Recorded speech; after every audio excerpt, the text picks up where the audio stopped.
खुलुमबाय बे समाव बडोलेण्ड इंखं टेलिभिजननि स्टुडिय'आव आं मिथिका नार्जारी दिनै मोनाबिलिनि गाहाय रादाबफोराव दङ। क'क्राझार जिल्ला ट्राइबेल संघ आरो ट्राइबेल युथ लीगआ जथाय सावराय जथुम खुंदों। जरहाटआव साखन्द्रानि नंखाय खौरां बांसावनानै साथाम सुबुङा हमजादों। काजिरङायाव बीजेपीनि सेन्टर शिविर। गुवाहाटीनि हेल्थ सिटी देहा फाहामसालियाव गिबि मन्थ्रिया नैथि रेडिएसन थेरापि इउनिट बेखेवदों। कंग्रेसनि आफादगिरि बिसायख'थिनि बिजाथिलाइ गथायनाया जागायबाय। उत्तराखंडनि गंसे रिजर्टआव 19 बोसोर बैसोनि सासे हिन्जावसाया बुथारजादों। बासबारिनि पातेमाबाद साहा बागान गेलेग्रा फोथाराव 18थि करम फोरबो। सालबारियाव गोरों फरायसा आरो बावैसो समाव सोरखारि साख्रि मोननो हानायफोरखौ बरायदों। इरानाव बुरखानि हेंथायै सोमावसारदों पुलिसनि गुलिजों सा 50 सोमावसारग्रानि जिउ खहा। दानिया फै आबुं रादाबाव।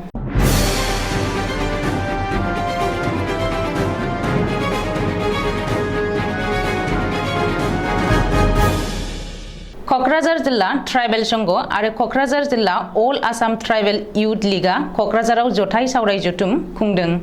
क'क्राझार नोगोरनि बिगियान फरायसालिमानि नीलकमल ब्रह्म सावराय नब्लाङाव दिनै क'क्राझार जिल्ला अल आसाम ट्राइबेल युथ लीग आरो क'क्राझार जिल्ला ट्राइबेल संघनि जुथाइ सावरायनायाव मोनसे जर'खा सावराय जथुम खुंनाय जायो। अल आसाम ट्राइबेल संघनि गाहाय नेहाथारि आदित्य खाख्लारिनि आफाद सामलायनायाव खुंफुंनाय बे जर'खा सावराय मेलाव एबा सांग्रांथियारि मेलाव आसामाव रायजो जानाय ट्राइबेल सुबुंफोरनि हा-हुनि जेंना आरो बेफोरखौ रैखाथि होनायनि सायाव गुवारै सावरायज्लायनाय जायो। मिथिनो हानाय बायदिब्ला क'क्राझाराव बिगियान फरायसालिमानि सावराय नब्लाङाव खुंनाय सावराय जथुमखौ क'क्राझार सोरखारि फरायसालिमानि लोगो बिबुंगिरि डक्टर बेरलाव खुंगुर खारजिया बेखेवनानै होयो आरो बिटिआरनि आबहावा आरो हाग्रा बिफाननि मावफुं सोद्रोमा रनजित बसुमतारिया गाहाय आलासि महरै बाहागो लायो। बबेखानि बे हाबाफारियाव अल आसाम ट्राइबेल युथ लीगनि आफादगिरि तिरेन इन्टी, अल आसाम ट्राइबेल युथनि आफादगिरि सुकुमार बसुमतारिजों लोगोसे गुवाहाटी गोजौ बिजिरसालिनि सेनियर एडभोकेट शब्दराम राभा, बिटिसिनि सेक्रेटारि नरेन चन्द्र बसुमतारि मोनाबो हांख्रायजानाय माननि आलासि महरै बाहागो लाफैयो। मख'नो गोनांदि क'क्राझाराव खुंफुंनाय ट्राइबेल माहारिफोरनि हा-हुनि मोनथायफोरनि गासै बिथिंखौ लानानै सावरायनाय बे सावराय जथुमाव आसामनि गुबुन गुबुन जिल्लानि ट्राइबेल संघ आरो युथ ट्राइबेल लीगनि दैदेनगिरिफोरा बाहागो लायो होननानैबो मिथिनो हादों। आसामनि खना खनला जेरावबो साखन्द्रानि दुंहाव थासारि, नंखाय बांसावनाय खौरांखौ लानानै माखासे दुथांफ्रा दाय गैयै सुबुंनि सायाव इनायै गाग्लोबनो खाबु लादों। जाउनाव साखन्द्रानि नंखाय बांसावनाय खौराङा रायजो नाङै बयखौबो समखि होदों आरो रायजोनि सिङावनो दावबायनायाव गिखांनाय सोमजिहोदों। नाथाय ससियेल मिडियायाव सखन्द्रानि बांसावनाय खौरां फोसावग्राफोरनि हेंथायै जरहाट पुलिसआ गोख्रों राहा लानायखौ नुनो मोन्दों आरो बेबायदि जाथायजों लोब्बा थानाय साथाम सुबुंखौ हमदों होननानै खौरां मोन्दों। बेजों लोगोसे बेबायदि बांसावनाय खौरांखौ फोथायनाङा होननानैबो पुलिस बिफाना रायजो राजाफोरखौ खावलायदों आरो ससियेल मिडियायाव बांसावनाय खौरां फोसावग्राफोरनि हेंथायै गोख्रों राहा लागोन होननानैबो सांग्रांथि होदों। रिपर्ट बादिब्ला थांनाय बृहस्पतिबारखालि जरहाटनि मिशन हस्पिटालनि साखाथियाव सासे सिनायमोनि सुबुंखौ साखन्द्रा सन्देह खालामनानै गाज्रि बुग्लिनाय जाथाया जालांदोंमोन आरो बे जाथाया ओनसोलाव दुंहाव थासारि सोमजिहोदोंमोन। नाथाय बे जाथायखौ लोब्बा लानानै अभिनन्दन गगৈ आरो पुतु बासबार मुंनि सानै सुबुंखौ जरहाट पुलिसआ हमबाय। बेनि अनगायैबो उत्तर प्रदेशनिफ्राय फैनाय मोनसे हानजाखौ साखन्द्रा सन्देह खालामनायजों लोब्बा थानाय आलालुद्दिन मुंनि सासे सुबुंखौबो पुलिसआ हमदों। आसामनि खुंथाय गोहोआव थानाय बीजेपी राजखान्थि दोलोआ दिनैनिफ्राय सेन्टर शिविर खुंदों। काजिरङानि कोहरा बर्गस रिजर्टआव बीजेपीआ सेन्टर शिविर खुंदों। दिनैनिफ्राय सानथामनि हाबाफारिजों बीजेपीआ काजिरङानि कोहरा बर्गस रिजर्टआव सेन्टर शिविर खुंदों। बीजेपीनि सेन्टर शिविरखौ दिनै गिबि मन्थ्रि डक्टर हिमन्त बिश्व शर्माया बेखेवनानै होदों। मिथिनो हानाय बायदिब्ला फैगौ 2024 मायथाइयाव जानो गोनां लकसभा बिसायख'थिखौ नोजोर बोनानै बीजेपीआ सानथामनि हाबाफारिजों सेन्टर शिबिर खुंदों। बबेखानि बिजेपिनि सानिटेन शिबिराव रायजोआरि बिजेपिनि दैदेनगिरि सोद्रोमाफोरजों लोगोसे जथायारि आसाम सोरखारनि साफ्रोमबो मन्त्रि, साफ्रोमबो एमएलए आरो एमपिफोराबो बाहागो लागोन होननानै मिथिनो हादों। आसाम बिजेपिनि सेन्टर शिबिराव आसाम सोरखारनि जेनेरेल एडमिनिस्ट्रेशन आरो टुरिज्म बिफाननि बागैबो सावरायनायनि बाथ्रा। गुवाहाटी नोगोरमानि हेल्थ सिटी देहा फाहामसालियाव गिबि मन्त्रि डक्टर हिमन्त बिश्व शर्मा आरो सावस्रि मन्त्रि केशव महन्त। गिबि मन्त्रि डक्टर हिमन्त बिश्व शर्माया हेल्थ सिटी देहा फाहामसालियाव नैथि रेडियोल'जि जोनथोर बेखेवदों। मिथिनो हानाय बायदिब्ला गिबि मन्त्रि हिमन्त बिश्व शर्माया दिनै सावस्रि मन्त्रि केशव महन्तनि बाहागो लानायाव गुवाहाटी हेल्थ सिटी देहा फाहामसालियाव नैथि रेडिएसन थेरापि इउनिटखौ बेखेवनानै होयो। गिबि मन्त्रिया दिनै हेल्थ सिटी देहा फाहामसालियाव रेडियोल'जि जोनथोर बेखेवनानै बुंदों दि बे जोनथोरनि जोहै केन्सार बेरामिफोरनि थाखाय जर'खा बिहोमा होगोन। गाहाय मन्थ्रिनि आयुष्मान भारतनि गेजेरजोंबो माखासे सुबुंनि गाहाम जादों। बेसेन नाङि माइरं मोनग्रा नखरनो सोरखारा 5 लाख रांनि इन्सुरेन्स खालामनानै होगोन। बेनि अनगायैबो बन मेरो ट्रान्सप्लान्टनि खाबु होनो हायोब्ला बांसिन सुबुंफोरनि थाखाय बानजायनां जागोन होननानै गिबि मन्थ्रिया बुंथिदों। मख'नो गोनांदि दिनैनि बे हाबाफारियाव गुवाहाटीनि हेल्थ सिटी देहा फाहामसालिया गिबि मन्थ्रिनि रिलिफ फान्डआव 5 लाख रांनि अनसुंथाइ होयो होननानैबो मिथिनो हादों। कंग्रेसनि आफादगिरि मासिनि बिसायख'थिनि थाखाय बिजाथिलाइ गथायनाय हाबाफारिया दिनैनिफ्राय जागायबाय। कंग्रेसनि आफादगिरि बिसायख'थिनि बिजाथिलाइ गथायनाय हाबाफारिया दिनैनिफ्राय 30 सेप्तेम्बरसिम सोलिगोन। कंग्रेसनि दैदेनगिरिफोरा आफादगिरि मासिनि बिसायख'थियाव बाहागो लानो थाखाय गावबा गावनि बिजाथिलाइ गथायनो हागोन। मख'नो गोनांदि कंग्रेसनि आफादगिरि बिसायख'थिखौ लानानै रायजोनाङैनो दान्थे-बिदान्थे जादोंमोन। गान्धी नखरखौ लानानै जादोंमोन बे दान्थे-बिदान्थेया। नाथाय कंग्रेसनि आफादगिरि मासिनि बिसायख'थियाव गान्धी नखरनि रावबो सुबुङा बाहागो लानाय नङा होननानै रोखा जानायनि उनावनो बे दान्थे-बिदान्थेया थुंगेयो आरो आफादगिरि बिसायख'थिनि बिजाथिलाइ गथायनाय हाबाफारिखौ दिनैनिफ्राय जागायो। बबेखानि कंग्रेसनि आफादगिरि मासिनि बिसायख'थियाव गान्धी नखरनि रावबो बाहागो लानाय नङा होननानै राजस्थाननि गिबि मन्त्रि अशोक गेहलटआ मैया फोसावनायनि उनावनो राहुल गान्धीया फिन कंग्रेसनि आफादगिरि जानाय नङा होननानै रोखा जादों। मख'नो गोनांदि कंग्रेसनि आफादगिरि बिसायख'थियाव राजस्थाननि गिबि मन्त्रि अशोक गेहलटआ आफादगिरि मासिनि थाखाय बादायगोन होननानै खौरां बिजोंफोराव गोसारदों। कंग्रेसनि आफादगिरि मासिनि बिसायख'थिनि गुबुन सासे सावरायजानाय बिजाथिया जादों शशि थारूर। बबेखानि अशोक गेहलटआ आरो शशि थारूरनि अनगायैबो मनीष तिवारीनि मुङा बे समाव सावरायजागासिनो दङ। बेखौबो मख'नो नांगोन दि गोलाव सम उनाव गान्धी नखरनि सोद्रोमानि अनगायैबो कंग्रेसनि आफादगिरि मासिनि बिसायख'थि खुंनो थांगासिनो दङ।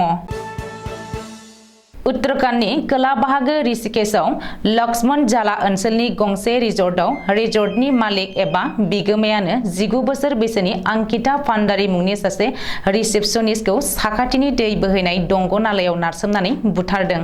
अंकिता भान्डारीया थि समाव न'आव सफैयैयाव नखरनिया फन खालामनायाव मबाइल फनखौ गोबाव सम सुइच अफ मोननायलाय रिजर्टआव थांनानै सुलाद लाहैनायाव जेबो खाथिर खालामजायैलाय उनाव जायगानि थानायाव गोमानायनि एफआइआर होनायाव पुलिसा नायबिजिरो आरो बेनि उनाव रिजर्टनि बिगोमा पुलकित आर्या आरो रिजर्टनि मेनेजारजों लोगोसे सासे रिजर्टनि मावफारियाखौ पुलिसा एरेस्ट खालामनानै इन्टारोगेसन खालामनायाव साथामबो अंकिता भान्डारीखौ दैयाव नारसोबनानै बुथारनायखौ सिमान जायो। जाथायखौ गुवारै नायबिजिरबावनो थाखाय आथिखालाव पुलिसा डीआईजी रेणुका देवीनि दैदेननायाव मोनसे एसआईटी दानानै होयो। सुलुङाव फोरमायनाय बायदिब्ला रिजर्टनि बिगोमा पुलकित आर्याया बिजेपिनि मन्त्रि बिन'द आर्यानि फिसाज्ला। बे दुखुनांथाव खौरांखौ मोननानै जायगानि रायजो राजाया खुद्रिदों आरो रिजर्टखौ सावनानै होदों। ओजोंहाय उत्तराखंडनि गिबि मन्त्रि पुष्कर सिंह धामीया टुइट खालामनानै दायनिगिरिखौ थोजासे साजा होनांगौ होननानै फोरमायदों आरो आयेन बेरेखायै लुनाय रिजर्टफोरनि सायाव रायजो सोरखारा राहा लागोन होननानै मिथिहोबावदों। बाक्सा जिल्लानि सालबारि महकुमानि बेन्दोंआव थानाय बासबारिनि फातेमाबाद साहा बागाननि गेलेग्रा फोथाराव दिनैनिफ्राय लानानै बासबारि आनसलिक कमिटि आसानि बानजायनायाव आरो बासबारि ओनसोलनि रायजोफोरनि हेफाजाबजों सोलिबाय थानाय दाननि 24 आरो 25 सेप्तेम्बर खालि 18थि करम फोरबो साननैनि हाबाफारिजों गाजा गोमजायै खुंफुंनो थाखाय आखायाव लादों। बेनिनो बाक्सानि बासबारिनि फातेमाबाद साहा बागानाव 18थि करम फोरबो फालिथाय। करम फोरबोआव गाहाय आलासि महरै हांख्रायदों बिटिआरनि चिफ प्रमद बर' बिथांजों लोगोसे बिजेपि दोलोनि रनजित दास बिथांमोनजों गोबां मेलेमजिबि बिथांमोनाबो फैगोन होननानै फोरमायदों। बे करम फोरबो फालिथाय हाबाफारिनि जोबथि सानखालि हारिमु मोनाबिलिनि हाबाफारियाव बे समखौ रंगिना संगिना खालामनो थाखाय गाहायै देंखोगिरि सन्तोष सोरेन आरो फुकन बर' बिथांमोना नुजाथिफैगोन। दिनैनि गिबि सानाव हाबाफारि बायदियै फुंनिफ्राय लानानै फुंनि 8 रिंगायाव फिरफिला बिरहोयो आफादगिरि सन्जीब उरां बिथाङा। लोगोसे मुंख्लंफोरनो मान बावनाय जोलुर बादायलायनायाव बेखेवनानै होयो सोलेरारि दिथागिरि बाक्सा जिल्ला गेलेमु मावख'नि किशोराम बर' बिथाङा। आरो लोगोसे गोबां गेलेमु बादायलायनायबो लाफादों, जेरैहाय खारनाय बारनाय, हाइ जाम्प, लं जाम्प आरो बान्था राननाय बायदि हाबाफारिखौ लाफादों। बाक्सा जिल्लानि सालबारि फरायसालिमानि अडिटोरियामाव फरायसालिमानि 2022 मायथाइनि बिए आनजादाव गासै आयदानिफ्रायनो टप मोननो हानाय लोगोसे आसाम पुलिस रिक्रुटमेन्ट आनजादाव सायख'जानाय आरो गुबुन गुबुन आयदायाव मासि आवग्रिनो हानाय केन्डिडेटफोरखौ साबायखर आरो मान बावनाय हाबाफारि लानाय जादों। दिनैनि बे हाबाफारियाव मेहेरगोनाङै माखासे गुन आदबखौ लानानै सावरायनायबो जादों। फरायसुला फरायसुलिफोरजों मोजां बोसोन होनायजों लोगोसे फरायफुबाय थानाय समावनो बिथांमोनहा आसाम पुलिसाव साख्रि मोननायफोरखौ गोजोननायजों लोगोसे बरायनाय हाबाफारिबो लादों। गांफा गांफा आर'नाइ फालिजों लोगोसे बिजाब गांफा गांफा राननानैबो होनाय जादों। आरो सालबारि फरायसालिमानि फरायसा बारग' गंनै फरायसालिमायाव साख्रि मोननो हानाय रुपा बसुमतारी आरो राधिका देवी बसुमतारी बिथांमोनानो जाबाय बिएचपि फरायसालिमानि बिबुंग्रा आरो सासेया जाबाय सालबारि फरायसालिमानि लाइब्रेरियाव। सालबारि फरायसालिमानिफ्राय 2022 मायथाइयाव बिए आनजादाव गासै आयदानिफ्राय टप मोननो हानाय सा 9 फरायसा फरायसुलिफोरखौबो मान बावदों आरो लोगोसे आसाम पुलिस आनजादाव उथ्रिसार जानो हानाय सा 20 सुबुंफोरखौबो मान बावदों। आसाम पुलिसाव साख्रि मोननायफोरनि फारियै मुंफोरा जाबाय प्रिया बर', उषा बसुमतारी, सपना स्वर्गियारी, रंजाली बर', सपना मुसाहारी, अनसुला स्वर्गियारी, सोमदोन बसुमतारी, सुबास बसुमतारी, मधु दैमारी, जिगान्त दैमारी, निजोम गयारी, सन्जय बर', इरागदाव गयारी, प्रभात गयारी, चिन्मय पाठक, हेमेन बर', ध्रुवा बसुमतारी, पंकज बसुमतारी, बिदिन्था दैमारी, सुनिराम गयारी। बे हाबाफारियाव आलासि महरै बाहागो लायो जालानि बिबि किसान फरायसालिमानि बिबुंग्रा तरमेश्वर ब्रह्म, सालबारि फरायसालिमानि गोरायुं डक्टर जगत चन्द्र बसुमतारी आरो सालबारि फरायसालिमानि लेङाइ गोरायुं डक्टर दलेन बसुमतारी, सालबारि फरायसालिमानि बिबुंग्रा मन्टु बर' लोगोसे गोबां फोरोंगिरिफोरानो बाहागो लायो। इरान हादोरनि राजथावनि तेहरानाव शुक्रबारखालि बुरखानि हेंथायै आइजोफोरा सोमावसारदों। बे सोमावसारनायखौ दैदेननाय 22 बोसोर बैसोनि मानसा आमिनीखौ पुलिसा एरेस्ट खालामनानै लांदोंमोन, जायनि जाहोनाव सोमावसारग्राफोरा 4 पुलिसनि जिउखौ फोजोबो। बेनिनो फिन जाथाय महरै तेहरानाव पुलिसा जानला मोनला गुलि गावनायाव गासै 46 सोमावसारगिरिफोरा थैनो गोनां जायो आरो गोबां जोखोम जायो। थासारिखौ नोजोर होनानै इराननि हिउमेन राइट्स कमिसना नायबिजिरनो आरो दायनिगिरिखौ थोजासे साजा होनांगौ होननानैबो दाबि खालामदों। दिनै मोनाबिलिनि रादाबा एसेनोसै। गोजोन्थों।